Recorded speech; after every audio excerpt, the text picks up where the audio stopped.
So getting on to our next topic, talking about raising up that next generation is what if we just didn't have a next generation? Wouldn't that make it easier? Well, there's Jen Kimura. I don't know if I'm saying his name properly. He's actually doing some great, let's say, street journalism where he just goes out and actually asks some, controversial questions. I actually really like his approach.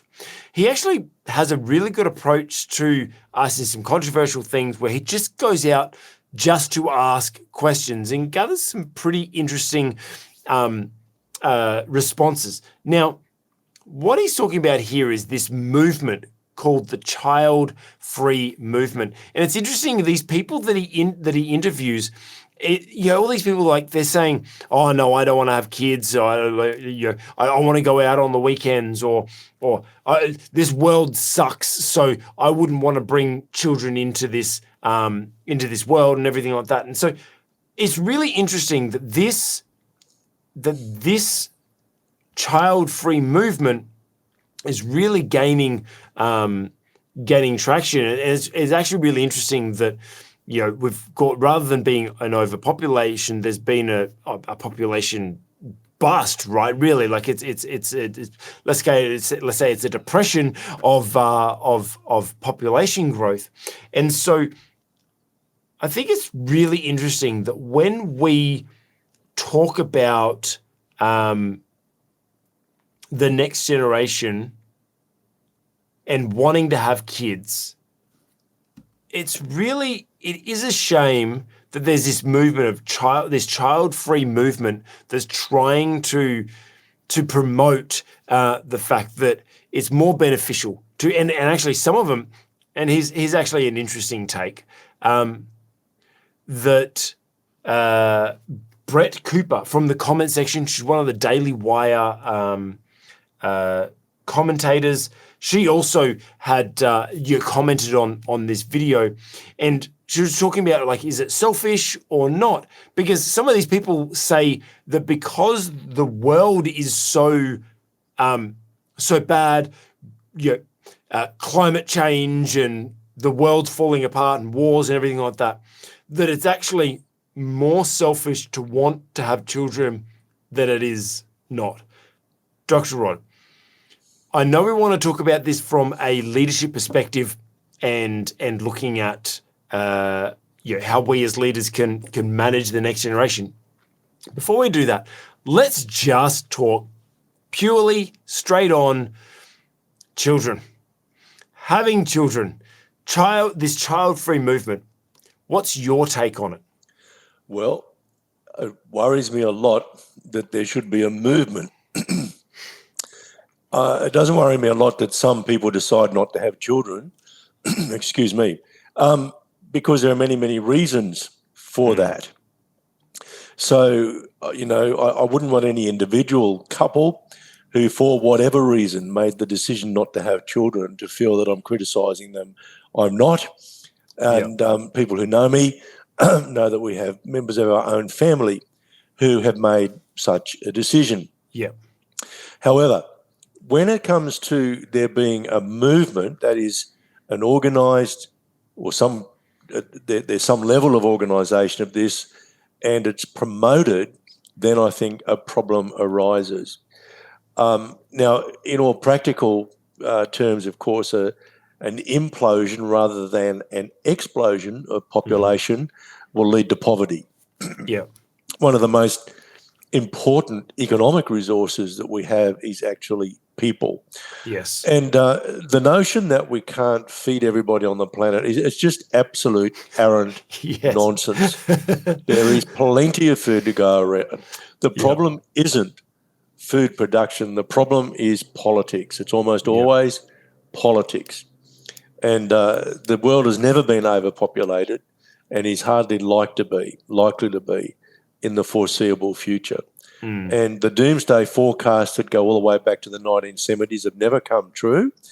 And one of the reasons for that is that there have been technological developments that have avoided it. There have also been political developments that have avoided for example, another worldwide war. Yeah. And there is good reason to believe that those forces will continue, despite what's going on in Ukraine at the moment. I doubt that it will end up in a world war because the consequences will be so dire. We will continue as we have since Vietnam, where we fight proxy wars now. And so they tend to be localised. So, look, I don't think the world is going to end in a worldwide war where we blow ourselves off the planet. I don't think overpopulation is going to cause catastrophic global warming or any other catastrophic climate outcomes either. I do think that part of the motivations behind those who are leaders of this movement is selfishness. They just don't want to share what they have with anybody else. But I think there's also a lot of fear. And I think that's a huge tragedy. And look, you just listen to the mainstream media any day of the week and you'll be given 3 or 4 reasons to fear. And experts, so-called experts, are warning, the end of the world is nigh. This has been going on for generations, of course. Yeah.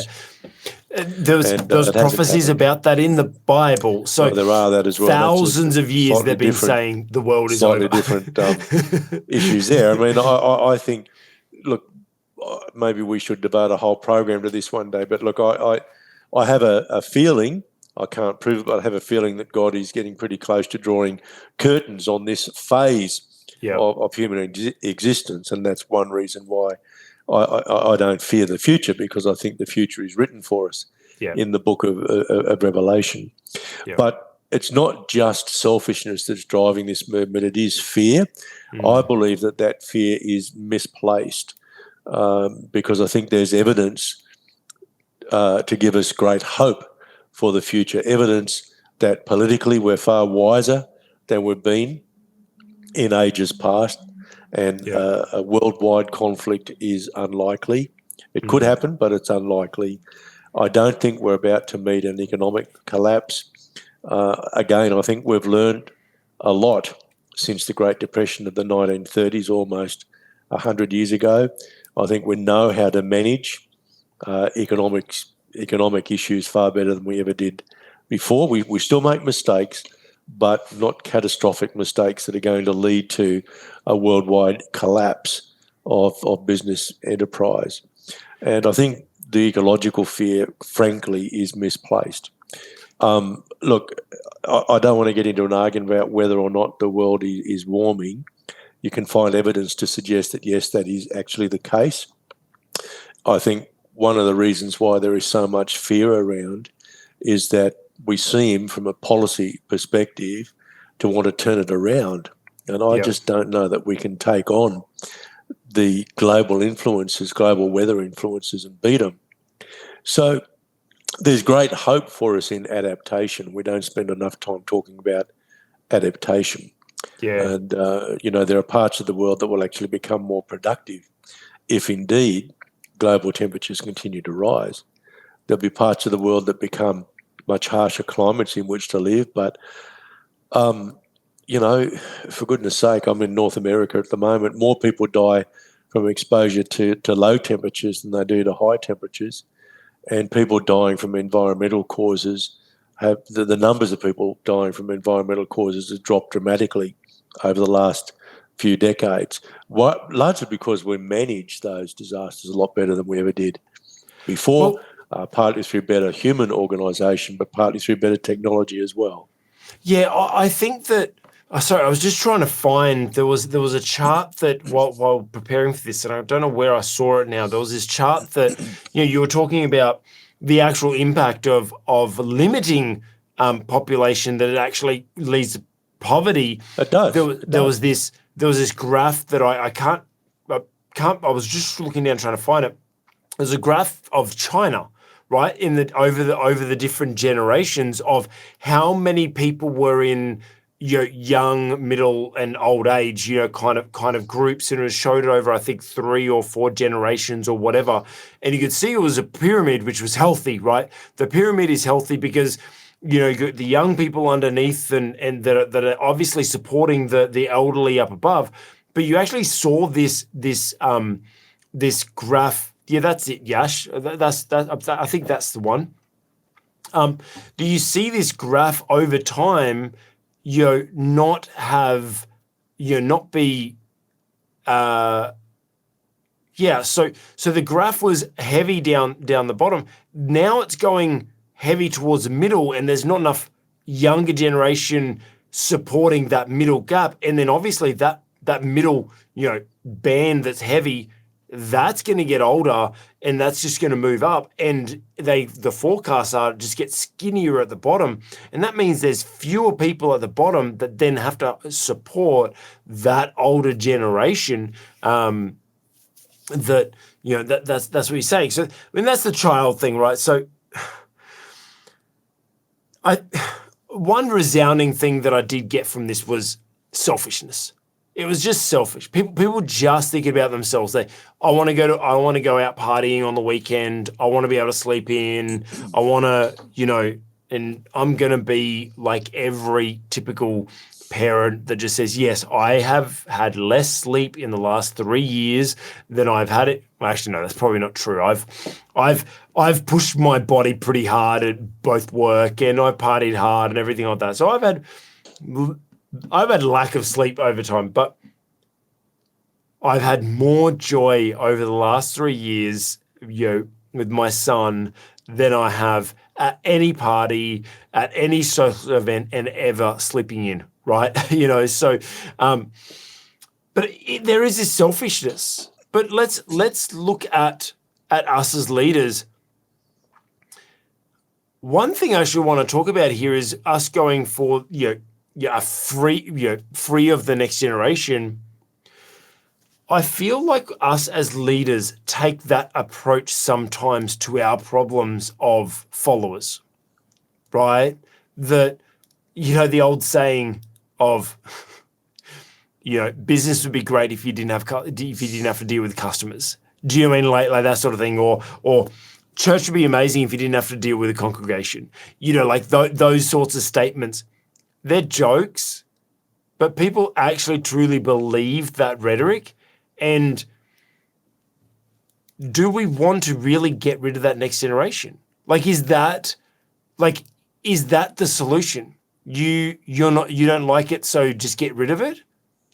Do you just want it all for yourself? Well, number one, that's not leadership. And number two, then there's no one to carry on the torch. There's no one to pass the baton to. There's no one. I want to see what I build. I want my son to take on, and I want him to take on that journey and build from that and kind of stand on my shoulders and build something better rather than me keeping it all to myself. There's a gentleman that I'll consider him a friend. I'm close to here. He's reasonably wealthy, but he's childless, and he's in his 60s, in his late 60s.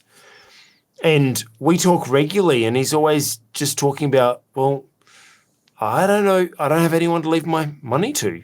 I'm gonna die, and it's all just gonna go to waste. And it's interesting. He loves his let's call it single life that he's living, but in those moments that he's, how would I say, you can tell that he gets the sense there's something missing. He knows there's something missing that he needs to. He's missing that something to pass on. Now we're talking about money, but there's also this sense we need to be able to, we spoke about it previously, we need to pass on to the next generation. We need to pass on our knowledge, our experience, finances, everything like that to the next generation.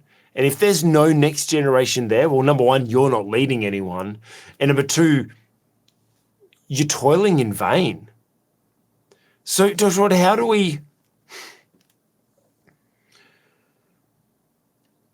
we make this shift from selfishness to selflessness? Well, that's another one of those questions that I wish I knew the answer to. because it took us a long time to get here. And I don't know that there's a simple solution.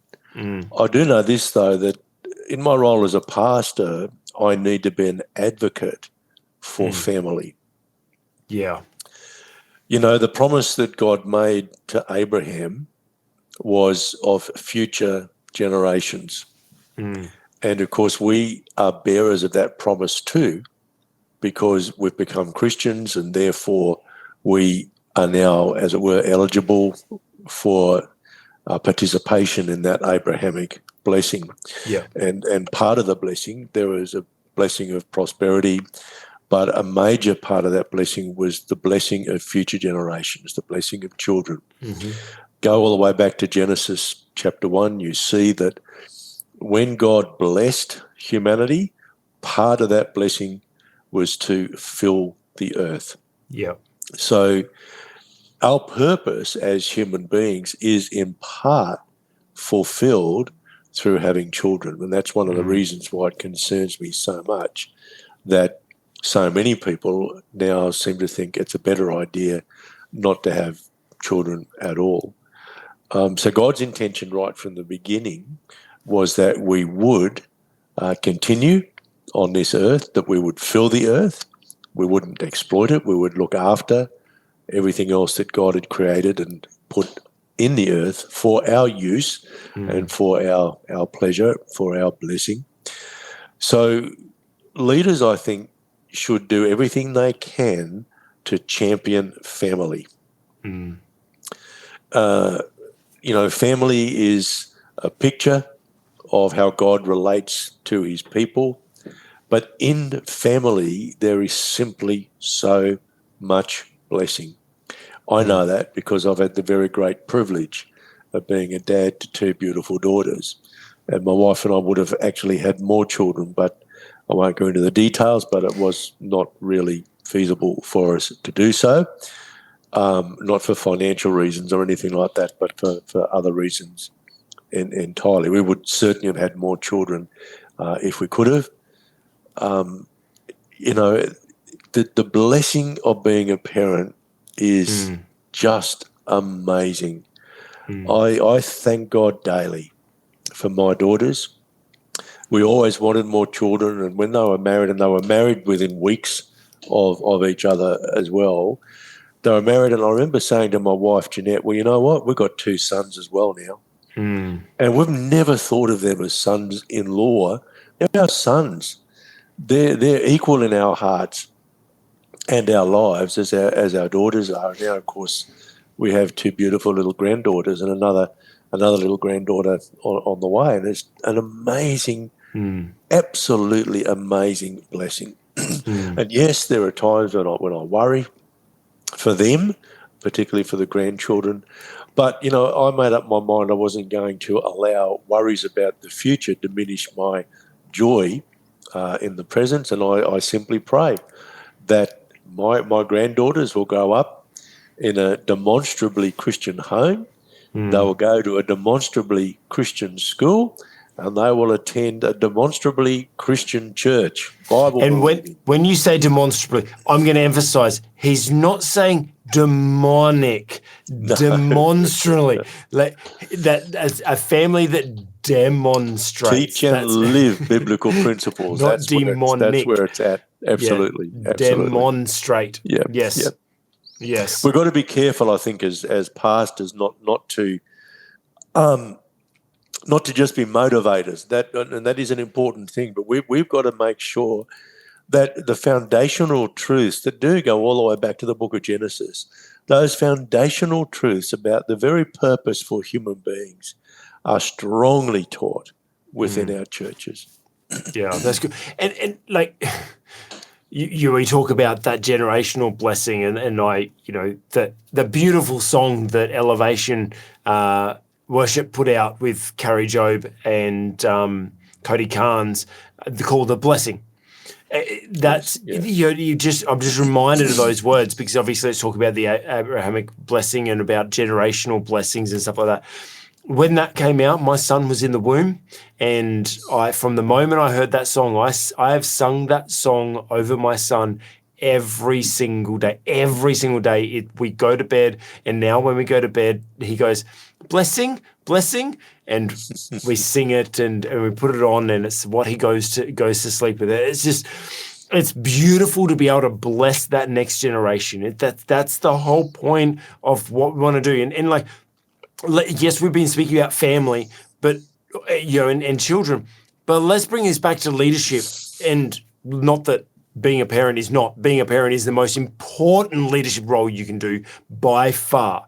However, let's make this talk about practical leadership of in ministry or in business or whatever. If you're in leadership and hoping or wishing away that next generation, like this child-free movement is like, oh, well, my life will be better without them, and wishing that you are not doing that, wishing away that you want to keep it all to yourself, all the wealth, all the accolades, all the whatever it is that God's called you to build, and you think you can do it on your own without that next generation. I challenge you. Look at what the graphs, like we said in China, what those graphs look like when there's no generational wealth that's able to build up below us and be able to carry on the mantle. If you're a leader and you're not actively seeking out and searching how you can help develop and grow more and more, let's call them children or followers or that next generation, then you're not leading. You're not leading. You're missing a great opportunity. So if you have been thinking, if you're called to something, you're building a business or whatever, and you're considering lately, like, oh, maybe I should do this all myself. It's just easier. I challenge you. Are you just like that child-free movement that's just being selfish and trying to make it easy and keep it all to yourself?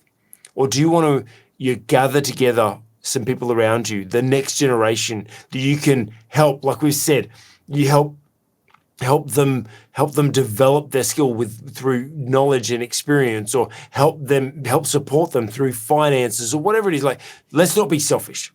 Let's not be selfish. Let's not be child-free or next generation free. Let's see how we can build the next generation. And that's once again with our leadership development app that I'm going to shamelessly plug again. Look, if you feel like you're the next generation, you want to be built up, that's there for you for free. If you want to know how to better raise up the next generation, then that is there for you also. Click on that. Hey, you've just watched an excerpt from the On the Cube Leadership podcast. If you liked it, give it a thumbs up. If it challenged your leadership or inspired you in some way, put a comment below. And if you want to watch the full episode or more content like this, check out our channel. And hey, consider subscribing while you're there.